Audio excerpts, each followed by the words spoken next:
Bonjour à tous, si vous êtes ici avec moi sur ce tuto, c'est que vous aussi vous avez une caméra pilotée par le logiciel Android V380 que vous voudriez vous en séparer et pouvoir vérifier sur un PC. Donc on va faire ça ensemble proprement.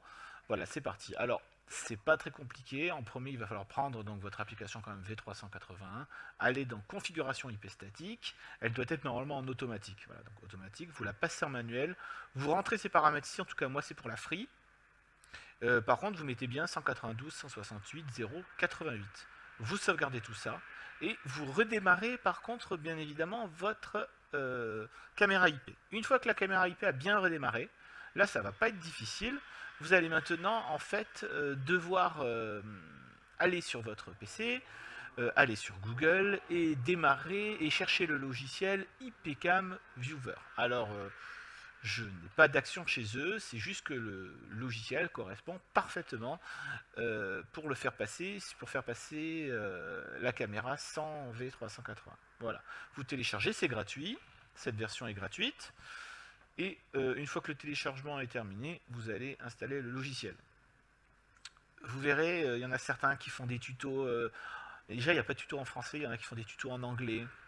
Vous installez un émulateur Android sur le PC. Une fois que l'émulateur est installé, vous allez installer le Play Store pour installer V380, c'est nul. Là, vous allez avoir à la fin de ce tuto, dans 3-4 minutes, un véritable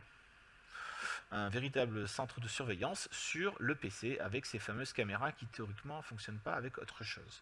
Voilà, maintenant le logiciel a démarré. Au milieu, on a la petite caméra. Il va juste il suffit juste de cliquer dessus et automatiquement la recherche démarre.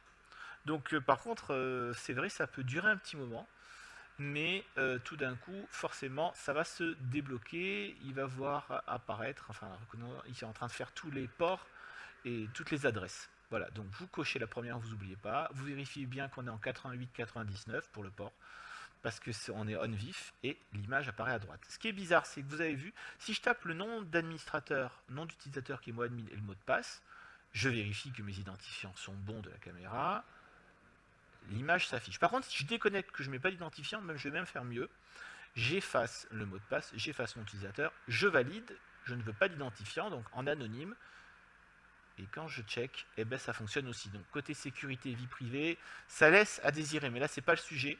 Mais l'essentiel, c'est tout simplement que vous ayez votre vidéo. Et si vous cochez en bas, si vous n'avez pas vu mon tuto d'avant, pour savoir orienter la caméra, vous tournez de 90 degrés, ce que vous voulez.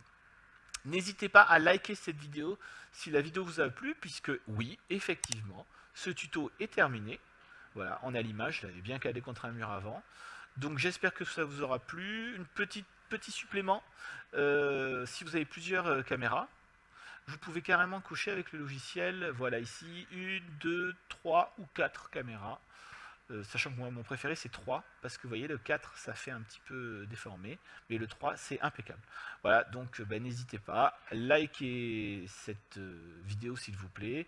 Il y a encore pas mal d'autres vidéos sur cette caméra IP à 360, et je vous dis à une prochaine. Ciao.